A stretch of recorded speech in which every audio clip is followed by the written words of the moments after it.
할례의 표는 예언적 성격을 가진 것으로서 예수님께서 오시면 이후에 성령의 인치심을 예표하는 것이라고 했습니다. 성령의 인치심이라고 하는 것은 성령의 세례 또 성령의 내주라고도 할 수 있습니다. 단지 성령의 인치심은 단회적인 사건입니다. 단회적인 사건으로 확정되는 것이지만 성령께서 우리 마음속에 내주하시는 것은 성령의 인치심으로 시작해서 계속해서 우리 안에서 지속되는 현상입니다.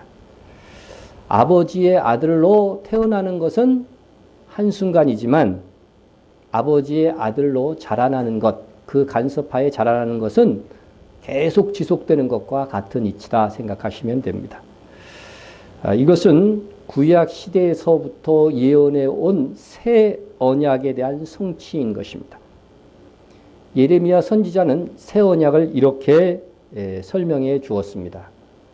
내가 나의 법을 그들의 속에 두며 그들의 마음에 기록하여, 즉 하나님의 법을 성도의 마음속에 기록하겠다 하는 것이 새 언약인 것입니다. 하나님께서 이스라엘과 맺은 구언약은 돌비에 기록되어져 있었습니다. 돌비에. 그러나 새 언약은 어디에 기록된다고 했냐면 속에, 마음에, 그러니까 마음 심자를 써서 신비라고, 돌비가 아닌 신비라고 할 수 있겠죠. 신비에 기록됩니다. 마음에 기록된다고 하는 것은 이것은 보이지 않는다고 하는 뜻을 가지고 있죠. 그래서 할례는 눈에 보이지만 성령의 인치심은 눈에 보이지 않습니다. 그러면 이 하나님의 언약, 나를 믿는 자들은 반드시 구원해 주시겠다고 하는 이 하나님의 언약을 돌비에 새기는 것과 그리고 마음의 신비에 새기는 것과의 차이점이 도대체 뭐냐 이거죠. 차이점. 이 차이점을 참 오늘날 모르는 사람들이 너무 많다는 거죠. 돌비에 새긴 것은 여러분 하나님의 언약임에도 불구하고 그것이 결국은 깨지더라고 하는 거죠. 봅시다. 새 언약은 내가 그들의 조상의 손을 잡고 애굽 땅에서 인도하여 내던 날에 맺은 것과 같지 아니할 것은, 돌비에 새긴 것과 다르다는 거죠. 내가 그들의 남편이 되었어도 그들이 내 언약을 깨뜨렸습니다. 돌비에 새긴 언약은 이스라엘이 연약해가지고서 어떻게 했다는 거예요? 언약을 깨뜨렸다고 하는 것이죠. 여호와의 말씀입니다. 여러분, 이 구언약은 이스라엘의 연약함으로 봐서 깨질 수밖에 없다는 거죠. 그런데 새 언약은 그러한 구언약의 성격, 깨질 수밖에 없는 그런 언약이 아니라 영원히 깨지지 않는 언약이 된다는 거예요. 구언약이 이스라엘 자손들이 깨뜨렸음을 말씀하고 그것과는 다른 새 언약이라고 말씀하신 것은 의미가 뭐예요? 깨지지 않는 언약이 된다는 거예요. 한 번 예수 믿으면 어떻게 된다는 거예요? 영원한 구원이 된다는 거예요. 이 차이가 있다는 거죠. 이 진리를 발견하지 못한 분들이 너무 많아요. 너무 많아요. 안타깝습니다. 그리하여 취소되지 않는 구원, 깨지지 않는 새 언약은 이러한 특징을 지니게 될 것이다. 그들이 다시는 각기 이웃과 형제를 가리켜 이르기를 너는 여호와를 알라 하지 아니하리니 이는 작은 자로부터 큰 자까지 다 나를 알기 때문이라. 여러분, 예수를 믿는 우리 교회 공동체 안에서는요, 예수님을 믿어 말어 이런 얘기 안 합니다. 여러분, 예수님을 믿어지는 이 놀라운 사실 그냥 믿어줘. 이게 성령의 역사라고 하는 거예요. 여러분, 2000년 전에 죽은 예수님이 나를 위해서 죽으셨다고 하는 것을 이거 믿어진다는 거 쉬운 일이 아니에요. 다른 사람들은 도무지 안 믿어진다니까요. 근데 우리는 하나도 의심 없이 믿어줘. 왜 그럴까요? 성령께서 인쳐주셨고 그 이후로부터 성령께서 내주하시기 때문에 요 믿음을 어떻게 돼요? 성령께서 보존해 주시고 지켜주시는 거예요. 그래서 구원이 우리의 손에 달린 것이 아니라 누구의 손에 달렸어요? 하나님의 손에 달렸다는 거죠. 하나님의 손에 달렸다는 거예요. 그러니까 완전한 거죠. 전지전능하신 하나님이 우리의 마음을 딱 붙들고 있으니까 우리의 구원이 영원한 것입니다. 예? 여러분은 의심 없이 하나님과 예수 그리스도가 나의 주, 나의 하나님으로 믿어지십니까? 그렇다면 여러분은 이미 새 언약의 체계 속에서 믿는 거예요. 믿는 것입니다. 예? 그리고 우리의 이 한 번 믿는 믿음이 지속되는 것은 성령께서 내주하시면서 내 믿음을 지켜주시는 것이다. 그래서 우리가 영원토록 감사하는 거예요. 인간은요, 한 번 결심하고 생각한 것들도요, 그날 저녁에 바뀔 수가 있어요. 근데 이 믿음은 지켜지는 거예요. 지켜져요. 지켜져요. 구약시대에는 할례를 받았어도요, 구원받지 못할 수가 있었습니다. 그 구원이 깨질 수가 있었습니다. 그러나 신약시대가 되어서 성령의 임침을 받은 성도는 깨지지 않는 언약이 되어서 구원이 영원토록 지켜집니다. 그것은 마음의 창시자가 되신 하나님께서 성령의 내주하심을 통해서 우리의 마음을 지켜주시기 때문인 것입니다. 이처럼 구언약의 할례의 표가 할 수 없었던 한계, 그것을 새 언약인 이 하나님의 인, 성령의 인치심으로 극복하게 되었습니다. 그래야 우리는 이 시대 새 언약의 시대를 살아서 복음을 듣고 예수 그리스도를 믿어 하나님의 인을 받은 영원히 취소되지 않은 구원을 얻은 것입니다. 이 비밀을 잘 모르는 분들은 진정으로 예수 그리스도를 믿고 크리스찬이 되었어도 나중에 잘못하면 지옥 갈 수 있다느니 이렇게 하면서 잘못된 교리를 설파하고 있는 것입니다. 이것은 하나님의 이 구언약과 새 언약의 차이점을 몰라서 그러는 거예요. 왜 모르는지 모르겠어요. 성경에 명백하게 나와 있는데. 예? 따라서 하나님의 인, 곧 성령의 인치심을 받은 자는 최후 구원이 보증된 것이요 하나님의 소유로서 확정된 것입니다. 너희는 택하신 족속이요 왕같은 제사장들이요 거룩한 나라요 그의 소유가 된 백성이니. 하나님이 전지전능하신데 하나님께서 그 자기의 소유를 빼앗기겠습니까? 예? 예? 마귀가 미혹한다고 그래서 그래 미혹에 성공하면 뺏어가 이렇게 놔두실 것 같아요. 하나님께서? 예? 하나님의 인은 하나님의 영원한 소유된 백성이 되었다는 표입니다. 요한계시록에도 보면 하나님의 인을 받은 사람들이 나와요. 이미 우리는 계시록 외에 신약성경 여러 군데에서 성령의 인치심, 즉 하나님의 인받은 자들이 나오는 것을 살펴본 바 있습니다. 이는 신약시대에 믿는 성도들은 바로 새 언약의 체계 속으로 들어가서 한 번 믿으면 영원한 구원이 되는 거죠. 그러나 이스라엘 자손들은 아직 민족적으로 성령의 인치심을 받지 못했습니다. 사실 구약 성경에 약속되어 있는 이 새 언약은요, 이스라엘 자손과 하나님께서 맺으신 거예요. 우리는 직접 새 언약의 체계로 들어갔지만 이스라엘은 구언약을 이미 맺었잖아요. 우리와는 다르게. 예? 그래서 이 새 언약, 너희에게도 새 언약을 맺을 날들이 이스라엘에게 올 것이다. 그렇게 얘기한 거예요. 보세요. 여호와의 말씀이니라. 보라, 날이 이르니 내가 이스라엘 집과 유다 집에 무슨 언약? 새 언약을 맺으리라. 새 언약은 다시 말해서 우리가 신약이라고 생각하면 돼요. 그냥 쉽게.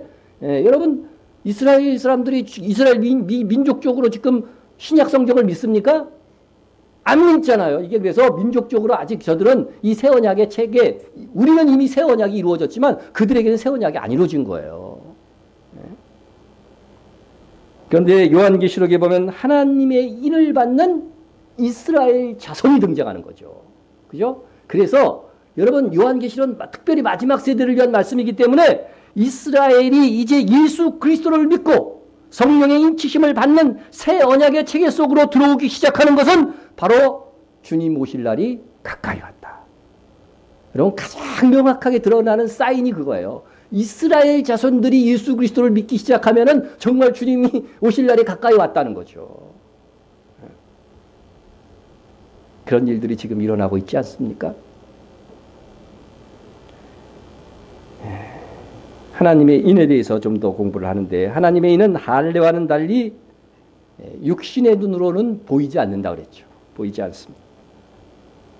그런데 하나님께서 이렇게 보이지 않는 표를 성도에게 받게 하시는 것은 구약시대 이스라엘 자손들에게 부분적 예표적으로 이미 계시되어져 있었어요. 그것이 에스겔서 9장을 보면 나옵니다. 예. 여호와께서 그 가는 베옷을 입고 서기관의 먹그릇을 찬 사람을 불러 여호와께서 이르시되 너는 예루살렘 성읍을 중에 순행하여 그 가운데에서 행하는 모든 가증한 일로 말미암아 탄식하며 우는 자의 이마에 표를 그리라. 예. 이것은 에스겔의 환상 중에 보이는 것으로서요.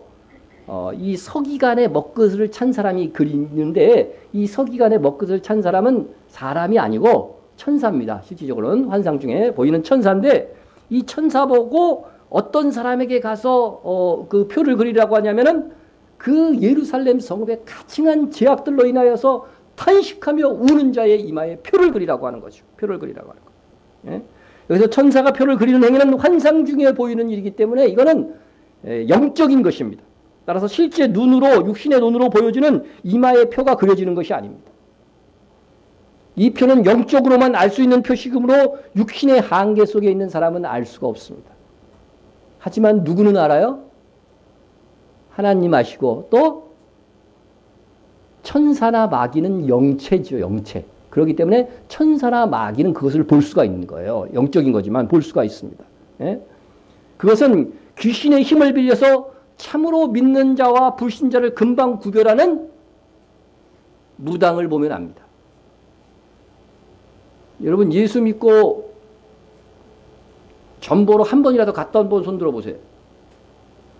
예. 믿음이 신실해서 다들 안 갔죠. 예. 그거보다는 돈이 없어서 못 갔는지는 모르는데 여러분 참 제가 가본 분들 얘기를 좀 들었어요. 우리 교회 사람 분들은 아닌데 뭐 학교 선생님들한테도 좀 들었고 막 그랬는데 그 참 예수 믿는 걸 기가 막히게 알아본다는 거죠. 알아본다는 거죠. 예? 그리고 이 귀신 들린 사람들을 보면은요, 믿는 자 중에서도요, 영성이 있는 사람과 없는 사람을 어떻게 돼요? 잘 구별해요. 어? 똑같이 예수 믿는데도요, 멀쩡하게 대면하고 막 이러는 사람이 있는가 하면 똑같이 예수 믿는데도 어떤 사람을 만나면 어떻게 돼요? 두려워 막 벌벌벌 떨어. 예? 떠는 것을 보게 되는 것이죠. 그래서 이것은 다 뭐예요? 귀신의 눈으로 보는 거죠.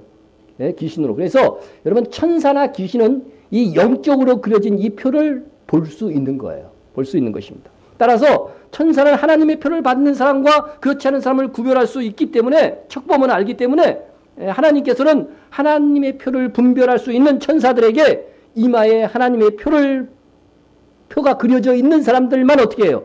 그들만 제하고 예루살렘을 심판하라고 하는 명령을 내리는 것입니다. 너희는 그를 따라 성읍 중에 다니며 불쌍히 여기지 말고 긍휼을 베풀지 말고 쳐서 늙은 자와 젊은 자와 처녀와 어린아이와 여자를 다 죽이되 이마에 표 있는 자에게는 가까이 하지 말라. 이 심판은 실제 역사 속에서 집행이 되었습니다. 집행이 되었습니다. 하나님은 오래 참는 분이라고 했어요. 사랑은 오래 참고. 그러나 영원히 참는 건 아니에요. 오래 참지만 결국 심판하실 때는요. 정말 그때는 뒤돌아보지 않고 심판하십니다. 예? 그때가 되기까지 회개의 기간인 거죠. 예? 이렇게 어린이와 여자까지 죽이는 철저한 심판 중에도 심판을 면하는 사람이 있었으니 그들은 하나님께로부터 표를 받은 사람이었다. 천사들의 눈에는 하나님으로부터 표 받은 사람이 분별되었고 표를 받은 성도들은 심판에서 제외되도록 보호되었던 것입니다. 그런데 이렇게 에스겔서에서 천사에 의해서 이마에 표를 받은 사람들이 심판을 면하는 것과 같이 요한계시록에서도 이마에 천사들에게 인침을 받는 자들이 있는데 그들 때문에 세상의 심판이 연기되고 있더라 하는 것입니다. 이르되 우리 하나님의 종들의 이마에 인치기까지 땅이나 바다나 나무들을 해하지 말라 하시니라. 여러분 하나님께서 정하신 사람들이 있는 거예요. 그것이 다 주님의 그 숫자가 차기까지는 그 사람들이 예수 믿기까지는 어떻게 돼요? 대환란은 오지 않는다는 거죠. 오지 않는다는 것이죠. 여러분 이것은 소돔과 고모라도 마찬가지였죠. 의인 10명이 있었으면은요, 그래도 소돔과 고모라가 어떻게 됐겠어요? 심판이 연기됐을 거예요. 그들이 없었기 때문에 그 땅은 심판을 받았던 것입니다. 자, 우리가 이 구약 성경에서 에스겔서에서의 하나님의 표, 그리고 요한계시록의 하나님의 인의 공통점을 살펴보면은요, 세 가지입니다. 세 가지. 보이지 않는 표. 구약 성경이나 신약 성경이나 이 하나님의 인은 세 가지 공통점을 갖고 있는데, 첫째는 천사들에 의해서 받는다는 거예요. 천사들. 그리고 사람의 눈에 보이지 않는다. 사람의 눈에 보이지 않는다. 그리고 심판에서 이 표를 받는 사람들은 제외된다 하는 그런 특징이 있습니다. 이렇게 보면 하나님께서 최초의 살인자 가인에게 하나님께서 주셨던 그 표는 그가 만나는 사람들에게서 보호를 입었죠. 보호를 입었는데 에스겔서의 하나님의 표나 신약시대의 하나님의 인은 천사들이나 악한 영들로부터도 보호되는 그런 기능을 하고 있다고 하는 사실입니다. 결국 하나님의 인을 받는 자는 하나님의 소유된 백성으로서 하나님의 보호하심 속에서 심판에서 제외된다는 거죠. 심판에서 제외돼요. 그리고 악한 마귀로부터도 어떻게 돼요? 보호된다고 하는 것입니다. 그래서 하나님의 인을 받는 자의 이 특권은요, 정말로 대단한 것입니다. 여러분은 놀라운 특권을 갖고 있는 것입니다. 예수님이 선포하셨습니다. 내가 그들에게 영생을 주노니 영원히 멸망하지 아니할 것이요. 중요한 것이 뭐예요? 영원히. 또 그들을 내 손에서 빼앗을 자가 없느니라. 예? 아무도 빼앗을 자가 없어요. 어떤 권력도, 마귀도, 수많은 귀신들도 내 손에서 빼앗을 자가 없느니라고 선포합니다. 그들을 주신 자는 내 아버지시니 만물보다 크심에 아무도 아버지의 손에서 빼앗을 수 없느니라. 여러분 얼마나 대단한 특권입니까? 예? 예수님께서 주신 영생은 영원히 멸망하지 않는 것이요 아무도 예수님의 소유에서 빼앗아 갈 수 없다고 선언하셨습니다.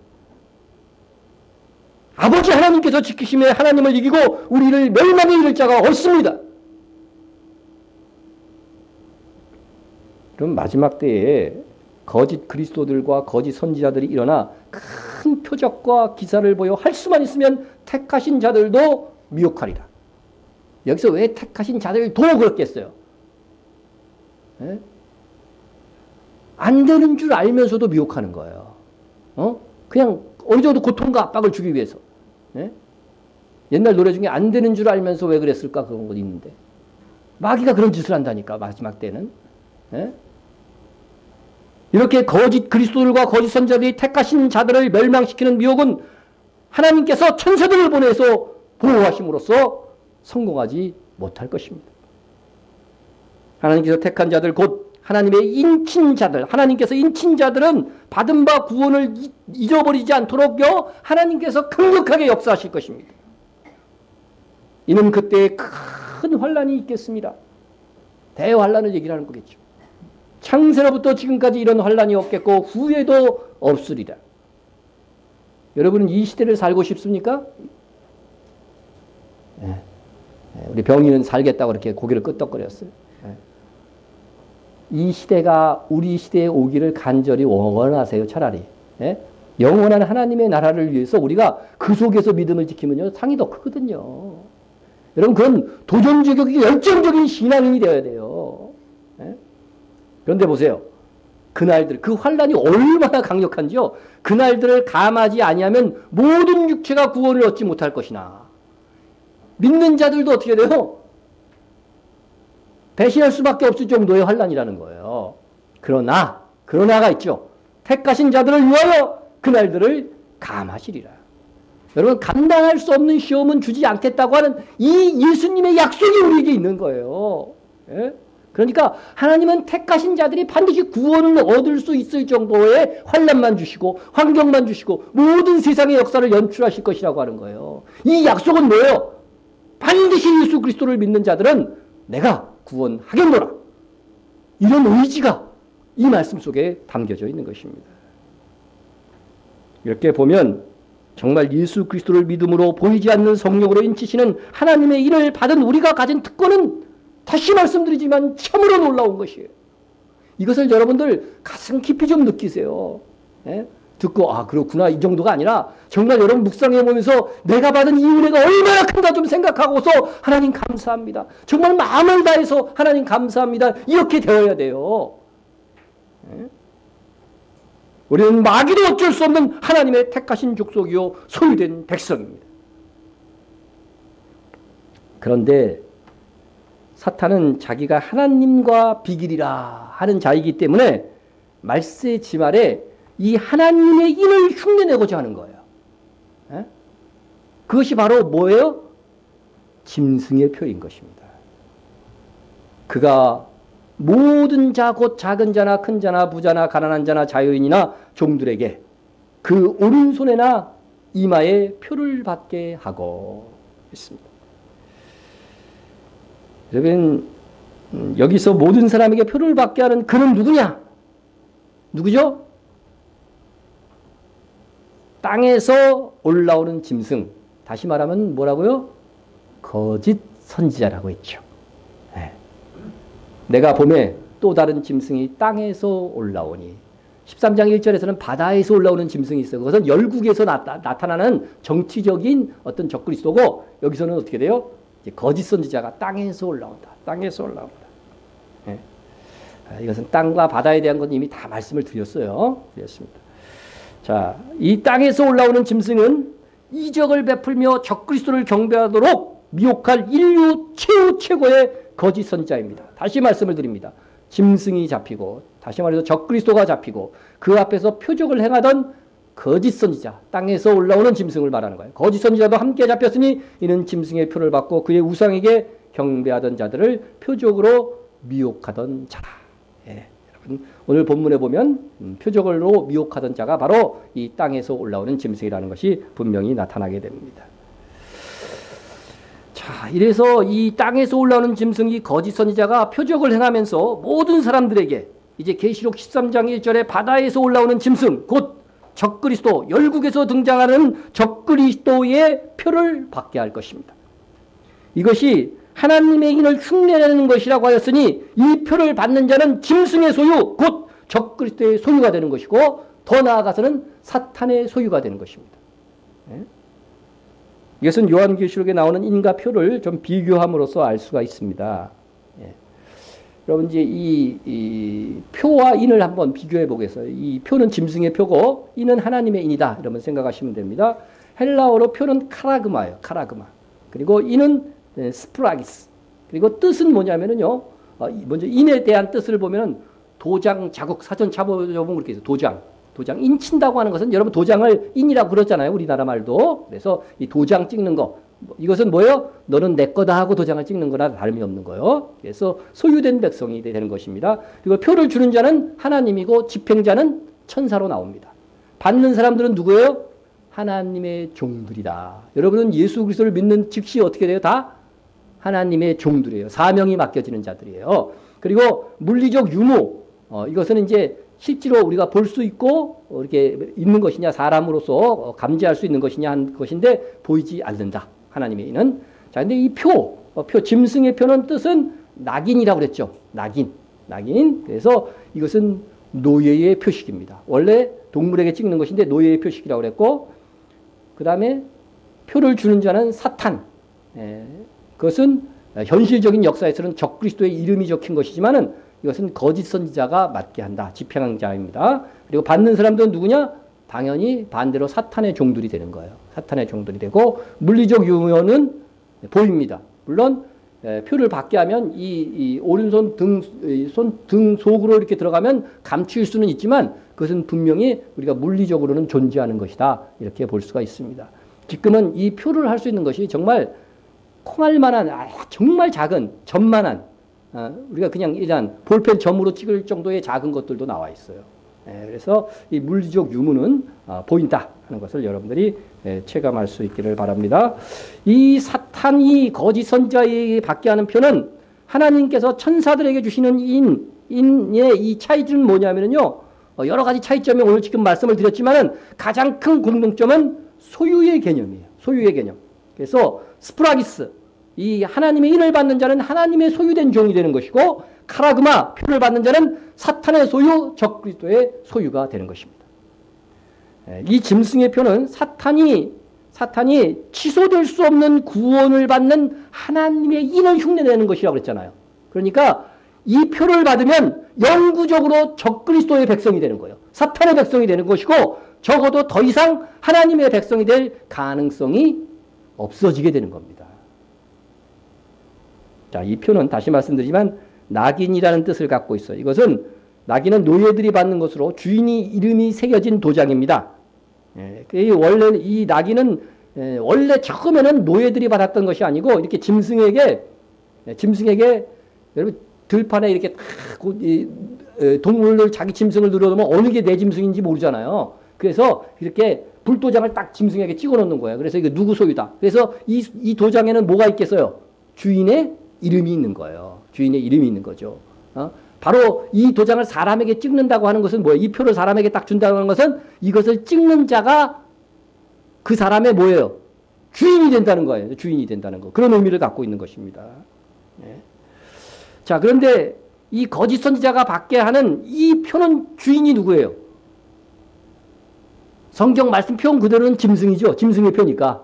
짐승인데 이 짐승이 누구라고 그랬어요? 바로 적그리스도. 바다에서 올라오는 짐승, 적그리스도라고 하는 것입니다. 그래서 이 표를 받는 즉시 뭐가 되는 거예요? 적그리스도 사탄의 백성이 되는 것입니다. 그래서 적그리스도의 노예가 된다. 그래서 이것이 사탄이 인류에게 행하는 제가 보기에는 최고의 악행입니다. 최고의 악행. 일단 이 표를 받는 자는 이 받고 나서는 자기 의사와 상관없이 사탄의 소유된 노예, 적그리스도의 일명 아바타가 되는 것입니다. 근데 이런 일이 정말 가능할까? 그까지 표 하나 조그만 거 받는다고 이런 일들이 가능할까 하는 거죠. 사탄은요, 하나님과 같이 성령의 인치심이 가능한 존재가 아닙니다. 하나님의 인을 받는 자는 다시 믿음을 잃고 구원에서 이탈되지 않는 것이 새 언약이라고 그랬죠. 그런데 하나님의 인을 받고도 마귀의 미혹에 이끌려서 구원에 취소될 자는 없는 거죠. 그 믿음을 하나님께서 지키시니까. 하지만 귀신 들린 사람은 다릅니다. 현실적으로. 그죠? 귀신 들린 자라도 귀신이 나가 쫓아내고 그 사람이 예수 그리스도를 영접함으로 구원을 받을 수가 있어요, 없어요? 받을 수가 있잖아요. 그런 사람들 많아요. 성경에도 막달라 마리아는 귀신이 몇 마리가 들어왔었어? 7마리가 들어왔었는데 7 귀신이 나가고 예수를 믿고 얼마나 예수님을 추종하는 자가 되었어요. 사탄은 이게 늘 하는 게예요. 자기가 그 사람 속에 들어갔는데도 어떻게 돼요? 쫓겨날 수가 있는 거예요. 근데 하나님의 성령은 우리 안에 딱 들어오시면 어떻게 돼요? 안 나가셔.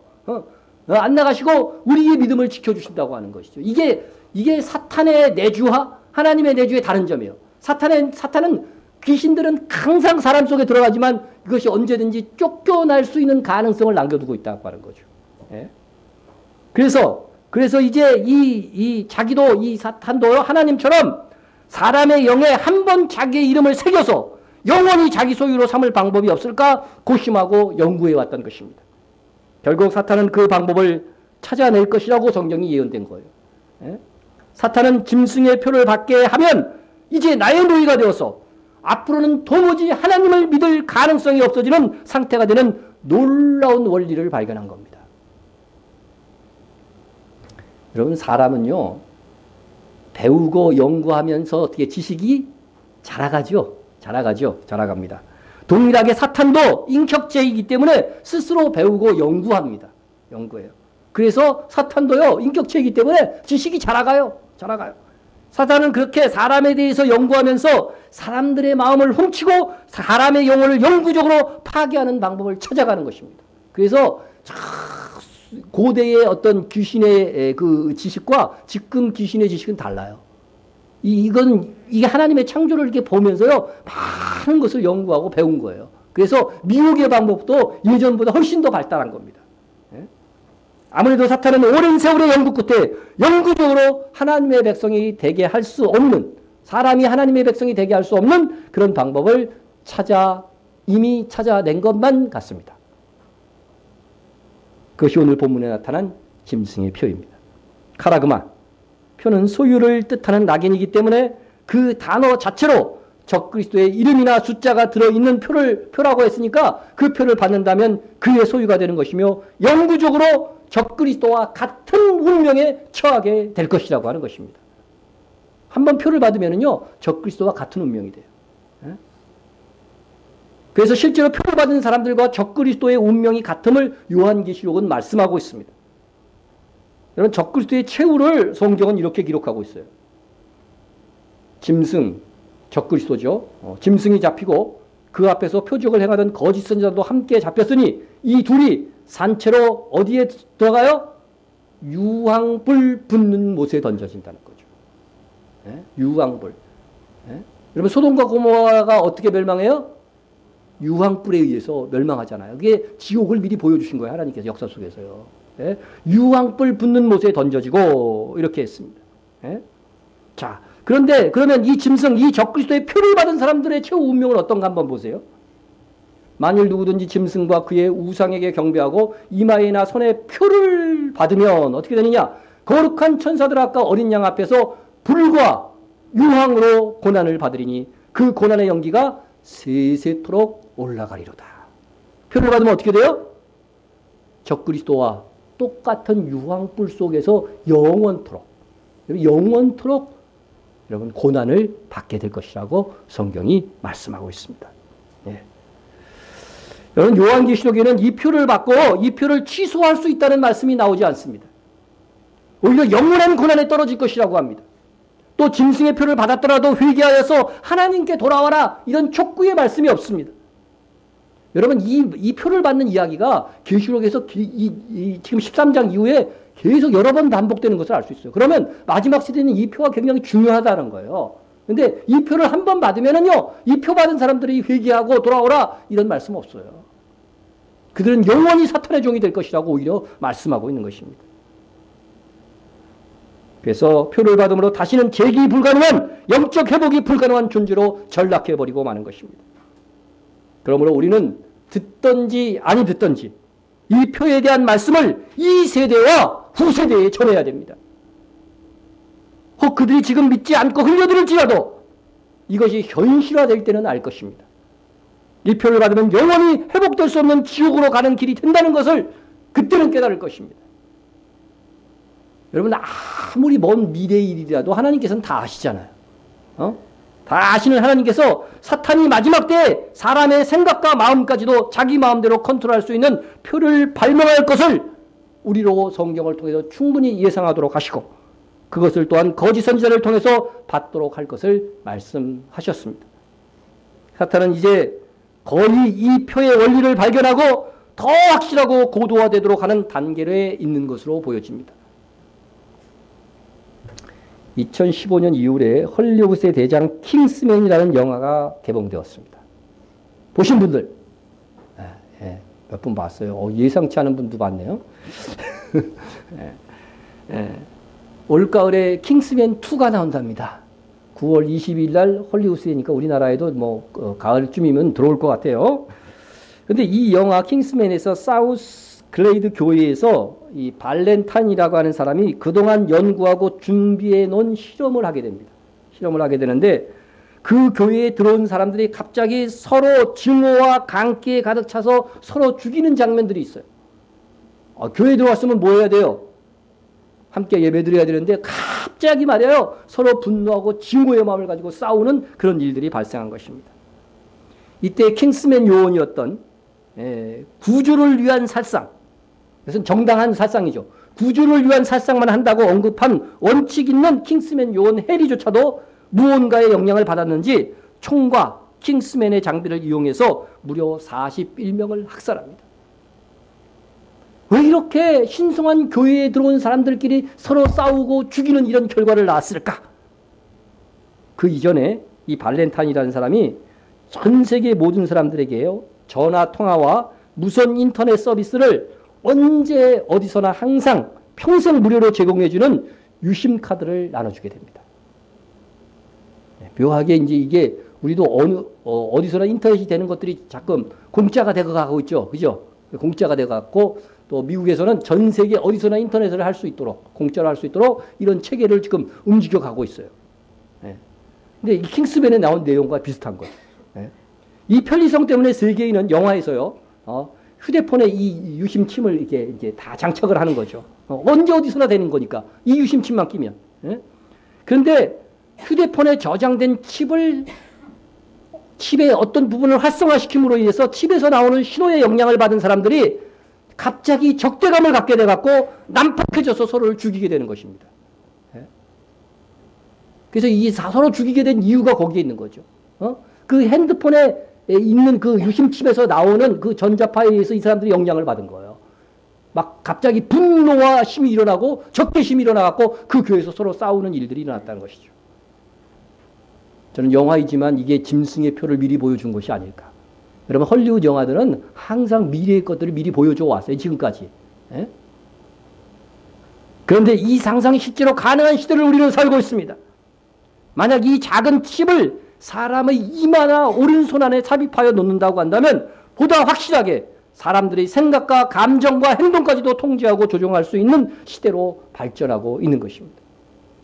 우리가 이게 뇌를 연구한 것들 미리 말씀을 드렸지만 이마에 맞게 하는 것은 요 앞이마에 뭐가 있어요?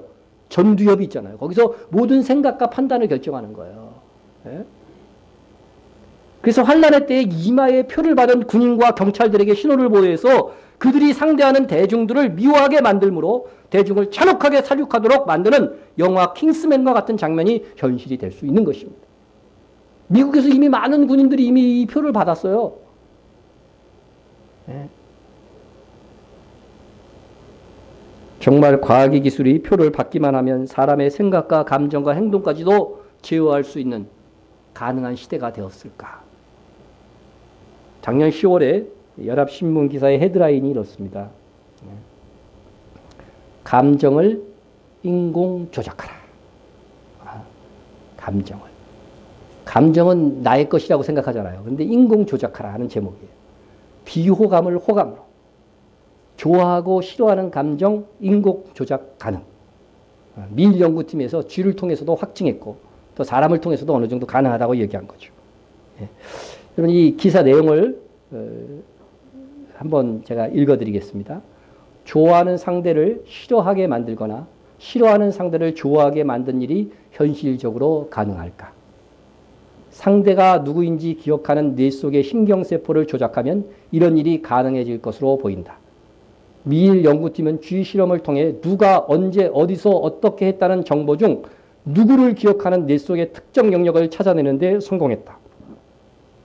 연구팀은 이 영역의 신경세포를 조작해 잊었던 상대를 생각나게 하거나 특정한 상대를 좋아하게 하거나 싫어하는 감정을 일으키는 데도 성공했다.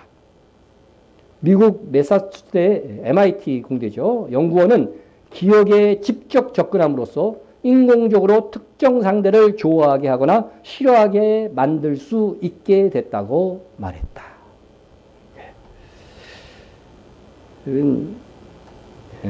사람의 감정을 조작할 수 있는 시대가 되었다는 것입니다. 싫어하던 사람도 뇌의 어느 부분을 조작하면 호감 있는 사람으로 바뀌는 거죠. 내가 저 사람을 특히 좋아하는데 저 사람은 나를 되게 싫어해. 그럼 어떻게 돼요? 저 사람의 뇌를 좀 조작해가지고 나를 좋아하도록 만들 수 있다? 그거예요. 일단. 그러니까 이 뇌를 조작할 수 있는 능력이 있는 쪽에서는 그것이 충분하게 그렇게 할 수 있다는 거죠. 우리에게는 그런 능력이 없겠죠. 보통 사람들에게는. 이미 말씀드린 적이 있는데 이미 실용화되고 있는 인체칩, 흔히 베리칩이나 RFID 칩이라고 하는 이거 여러 가지 명칭이 있어요. 스마트 칩이라고도 하고 있지만 이게 유전자 조작이 가능한 기능이 있다고 하는 것들을 제가 이미 말씀을 드린 바 있습니다. 그렇다면 때가 되어서 거짓 선지자에 의해서 이 인체 칩을 표로 받는 사람들은 얼마든지 그들의 생각의 특정 부분이 표를 컨트롤하는 자들에 의해서 조종될 수가 있다고 하는 것입니다. 그래서 절대적으로 적그리스도를 신으로 생각하지 않았어요. 그런데도 표를 받은 이유는 어떻게 돼요? 적그리스도가 신으로 생각되게 만들 수 있다는 거예요. 그리고 그 우상에게 절하게 만들 수 있다는 것입니다. 표를 받는 즉시 컴퓨터와 연결되어 있는 이 표가 활성화되어서 그들의 뇌를 즉시 조작해 버리기 때문에 가능한 것입니다. 우리는 마지막 시대의 성경의 예언과 오늘날 되어가고 있는 시대를 읽으면서 분별하고자 하는 태도를 가져야 됩니다. 그러면 성경이 지정한 이마나 오른손 위에 무슨 표를 받게 한다든가 칩을 받게 하는 일이 있다고 한다면 일단은 뭐 해야 돼요? 경각심을 가지고 일단은 받지 말고 살펴야 돼요. 이마나 오른손이 아니면 상관없어요. 아셨죠? 성경은 한자도 틀리지 않기 때문에 이마나 오른손이 아니면 상관없지만 이마나 오른손에 뭘 받으라고 한다면 이건 정말로 위험한 것이라고 생각하고 일단은 받지 말고 경건한 자들의 교훈을 한번 들어야 되고 여러분들도 충분히 이제는 말씀을 많이 들었으니까 판단할 수 있을 것이라 생각이 됩니다. 이미 손등 위에 표를 받는 많은 일들이 있어요. 이거는 다음에 여러분 이미 뉴스에도 많이 나와서 여러분 봤을 거예요. 그러나 지금 받는 표가 이 짐승의 표라는 건 아닙니다. 반드시 이 환란의 때가 되어서 받는 표가 그런 거예요. 그래서 이 칩도요, 계속해서 그 발전을 지금 하고 있는 거예요. 예? 이 표는 믿음과 동시에 총명이 있어야 그래서 분별할 수 있다고 성경이 말씀하고 있습니다. 지혜가 여기 있으니 총명한 자는 그 짐승의 수를 세어보라. 그것은 사람의 수니 그의 수는 666이니라. 여러분, 마지막 시대에 지혜가 있는 총명한 자는요, 짐승 적그리스도의 이름의 수가 660임을 밝혀 분별하고 그 표를 받지 않는 자가 될 것이다. 이것은 분명히 성경이 선언하고 있어요. 666 숫자에 대한 것은 다음 기회에 좀 더 살펴보더라도 우리는 오늘 이 시대에 점점 짐승의 소유가 되고 그 노예인 아바타가 될 가능성이 높은 표에 대해서 우리는 살펴보고 있는 것인데 이미 성경의 예언이 가능한 시대가 되었다는 것입니다. 그렇다면 대환란의 시기에 우리는 절대로 이 짐승의 표를 받지 말아야 됩니다. 성경은 당장의 편리를 위해서 표를 받으면은요, 매매의 경제권이 확보돼요. 이 표가 없으면 매매를 못하게 한다고 그랬으니까 매매의 경제권은 확보되지만 그들의 삶이 결코 편안하게 되느냐? 성경은 아니다 이렇게 말씀하고 있어요. 보세요. 짐승과 그의 우상에게 경배하고 그 이름 표를 받는 자는 누구든지 밤낮 쉼을 얻지 못하리라.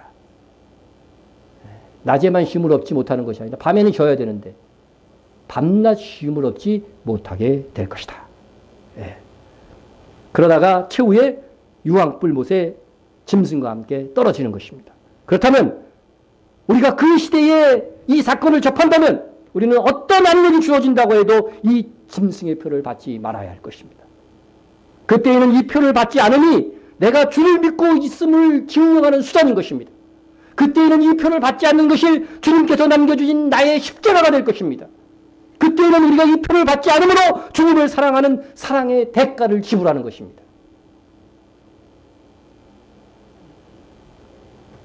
언젠가는 그렇게 표를 받지 않으므로 믿음을 드러내야 되는 시대가 올 것입니다. 진실로 예수님을 사랑한다면 표를 받지 않음으로 오는 모든 고통과 조롱과 불이익을 당하는 시대는 오고야 말 것입니다. 우리 주님은 이미 우리를 사랑하기 때문에 우리를 위한 사랑의 대가를 십자가에서 치렀습니다. 여러분, 건기에 아프리카 사바나에서는 풀과 물을 찾아가는 초식동물의 대이동이 있다고 합니다. 우리가 화면에서 또 TV에서 많이 보았던 것은 이 누죠, 누. 소 비슷한 거 있죠? 이게 이제 물을 찾아서, 풀을 찾아서, 이게 다 이동을 시작하는데 이 누대의 맨 앞에서는 우두머리 누가 있어요. 우두머리 누가 있는데 큰 하천이나 강을 건널 때에는 이 우두머리 누가 앞장을 섭니다. 예? 그러다가 거센 물결에 휘말리면은요, 이 우두머리 누가 어떻게 돼요? 휘말려서 죽는 거죠. 그러면 어떻게 돼요? 뒤에 있던 누들이 여기는 안 되는구나 하고서 다른 곳으로 가는 거예요. 그러나 우두머리 누는 희생이 된 거죠. 그죠? 그런데 이 강을 건널 때 이 아프리카에서는 제일 위험한 것이 뭐겠어요? 그렇죠. 악어입니다. 악어. 악어예요. 그러면은 이 악어가 우두머리 누가 이게 물에 강에 탁 들어가면은요, 그 악어가 달려와서 이 누를 그냥 물어버려요. 그래서 막 버티다가 그냥 죽죠. 그러니까 피를 흘리면서 죽는데 악어떼가 막 몰려오는 거죠. 그러는 사이에 어떻게 돼요? 누 때는 다른 쪽으로 경로를 통해서 건너가는 거예요. 바로 옆쪽으로 건너가요. 예?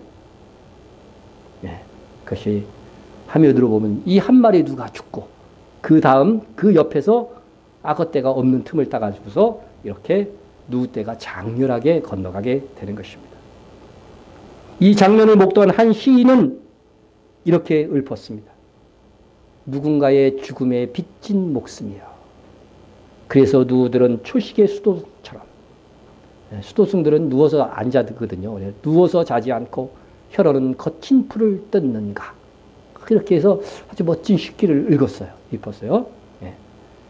우리 주님은 마치 우두머리 누 한 마리가 모든 누떼를 위하여 일부러 악어떼 있는 곳으로 가서 최후의 죽음을 맞이하는 것처럼 우리 죄를 위해서 일부러 죽기 위해 이 세상에 오셨습니다. 우리가 아직 죄인 되었을 때에 그리스도께서 우리를 위하여 죽으심으로 하나님께서 우리에 대한 자기의 사랑을 확증하셨느니라. 사랑 때문에 예수님은 이 세상에 오셔서 하나님이심에도 불구하고 아기의 모습으로 태어나셨습니다.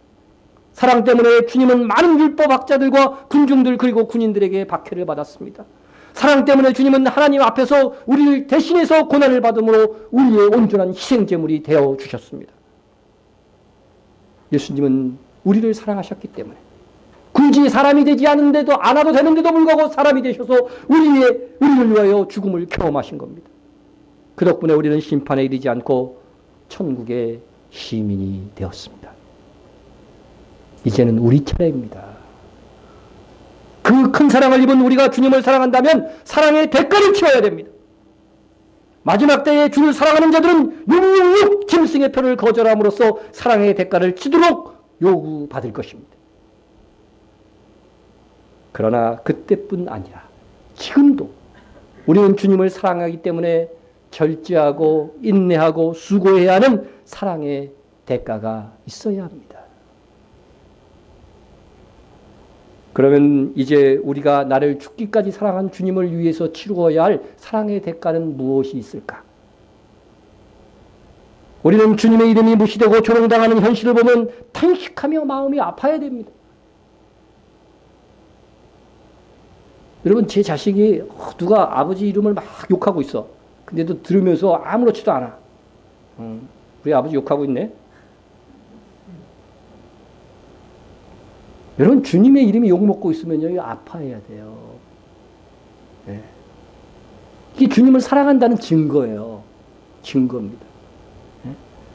우리는 우리와 상관없는 사람들이 잘못된 선택을 하고 잘못된 삶을 살면 안타깝기는 하지만 그렇게 뭐 마음이 아리거나 그렇지 않습니다.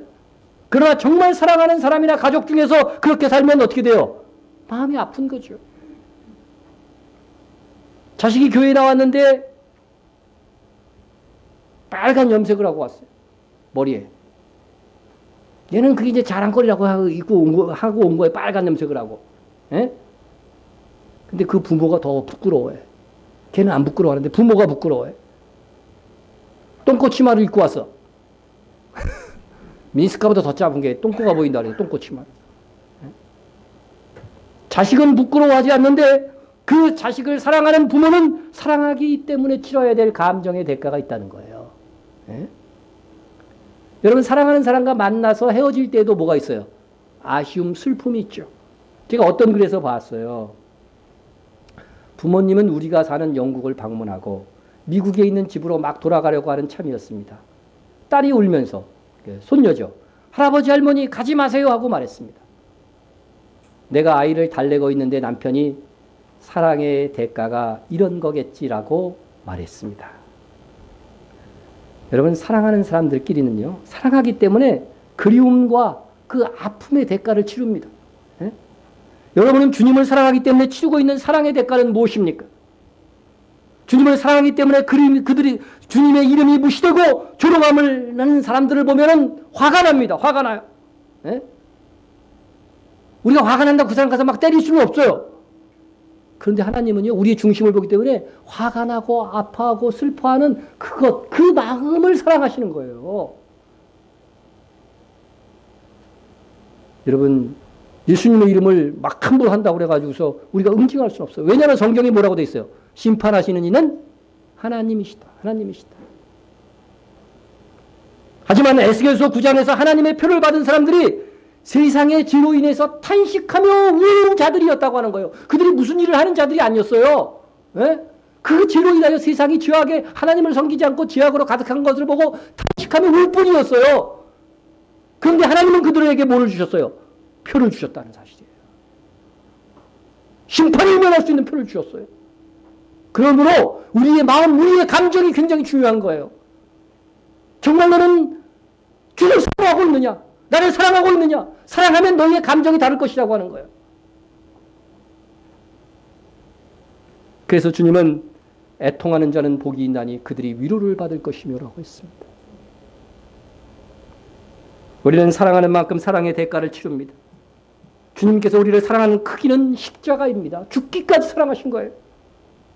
지금 우리는 주님을 사랑하기 때문에 어떤 십자가를 지고 있습니까? 여러분은 예수님의 이름이 경홀히 취급받을 때 여러분의 감정은 어떻습니까? 주님을 사랑하기 때문에 우리는 믿지 않는 사람들이 겪어도 되는 감정의 아픔이 있습니다. 하지만 더 나아가 주님을 사랑하기 때문에 할 수 없는 일들이 우리에게는 있습니다. 주님을 사랑하기 때문에 주님께서 싫어하시는 일은 할 수 없는 거죠. 여러분의 심령이 깨끗할수록 주님을 사랑하기 때문에 할 수 없는 그 목록들이 더 많아질 것입니다. 반대로 우리가 주님을 사랑하기 때문에 남들이 부끄러워하고 남들은 부끄러워하고 하지도 않는 일을 열심히 제쳐놓고 합니다. 여러분 전도하는 것은 참 부끄러운 일이에요. 사람들 창피해. 사람들 앞에 와서 뭐 저러냐. 네? 객관적으로 보면 그래요. 근데요. 사랑하면 뭐든지 하잖아요. 그죠? 사랑하면 하게 되는 거죠. 여러분 왜 이 예배 자리에 있는 것도 사랑의 대가를 여러분들이 이 예배 자리에 있는 거 사랑의 대가를 지불하고 있는 거예요. 여러분의 개인적인 시간을 포기하고 여기 있는 거니까. 하지만 더 나아가 여러분의 일상의 삶에서 나는 주님을 사랑하기 때문에 할 수 있지만 하지 않고 있는 일이 무엇이 있는지. 나는 주님을 사랑하기 때문에 하지 않아도 되는 일이라고 하지만 하고 있는 일이 무엇인지 진지하게 점검해 보아야 한다는 것입니다. 우리가 주님을 사랑하기 때문에 치러야 하는 사랑의 대가가 이 세상에서 희생과 손실로 나타날지라도 우리는 걱정할 필요가 없습니다. 여러분 그렇죠. 내가 주님 뜻대로 이렇게 살았는데 왜 이렇게 나의 현실은 이런가? 이런 걱정하지 마세요. 너희의 믿음의 확실함은 불로 연단하여도 없어질 금보다 귀하여. 예? 여기서 믿음의 확실함은 뭐냐면 믿음의 어려움과 역경을 겪어낸 것을 말하는 거예요. 앞에 문정을 보면. 예, 그래서 이러한 믿음의 확실함, 시험을 이기고 이 시련을 이기고 믿음의 굳건히 지키는 사람들에게는요. 이 믿음은 뭐보다 더 불로 연단하여도 없어질 금보다 더 귀하다. 금보다 더 귀해. 근데 금보다 더 귀한 건 언제 나타나느냐? 언제 나타날까요?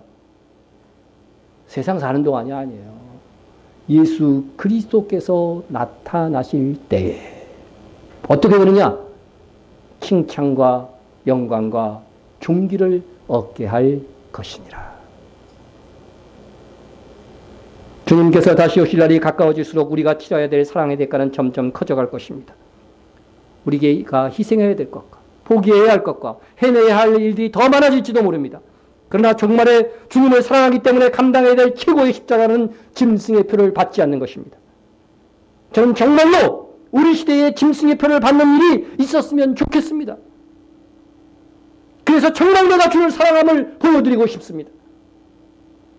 여러분도 저와 같은 마음이기를 원합니다. 그 짐승의 표를 받는 것이 얼마나 고통스러운 것이며 짐승의 표를 받는 것이 얼마나 우리 주님을 기쁘시게 하는 것이면 주께서 다시 오실 때 짐승의 표를 받지 않는 자들에게 이렇게 영광스러운 약속을 성경에 적어 놓았을까? 보세요. 내가 보니 예수를 증언한가 하나님의 말씀 때문에 목배임을 당한 자들의 영혼들과 그럼 이거 뭐예요? 순교자예요. 그죠? 순교자들과 동급에 있는 사람들이 어떤 사람인가 한번 보세요. 또 짐승과 그의 우상에게 경배하지 아니하고 그들의 이마와 손에 그의 표를 받지 않은 자들이 살아서 그리스도와 더불어 1000년 동안 왕노릇하니. 여러분 이 표를 받지 않는 자들은요 순교자와 같은 레벨이에요. 그러니까 마지막 시대 표를 받지 않는 것이 얼마나 고통을 가져다 주는 것인지 알겠죠. 예? 여러분, 표를 받지 않는 것만으로도 순교자의 반열에 드는 것입니다. 마지막 시대의 이 짐승의 짐승의 표를 받지 않는 것이 얼마나 큰 고통과 희생을 주는 것이기에 순교자가 받아야 할 그리스도와 더불어 천년 동안 왕노릇하는 영광을 동일하게 얻게 되는 것일까? 여러분, 시대가 급속하게 진행되고 있습니다. 그럴수록 더 주님을 사랑하기 때문에 우리가 져야 될 십자가를 사랑합시다. 기도하겠습니다. 통성으로 기도하는데 확실해져가는 짐승의 표를 분별하는 지혜와 총명을 주소서. 여러분, 지혜와 총명을 가지고 분별하도록 하라고 성경이 명령하고 있는데 이걸 분별하지 않고 그냥 넘어갈 수가 있나요? 분별할 수 있는 지혜를 주셔서. 만일 우리의 시대에 표를 받는 일이 발생한다면 절대로 주님, 내가 주님을 사랑하기 때문에 표를 거부하겠습니다. 이런 선언을 주님 앞에 해드리세요.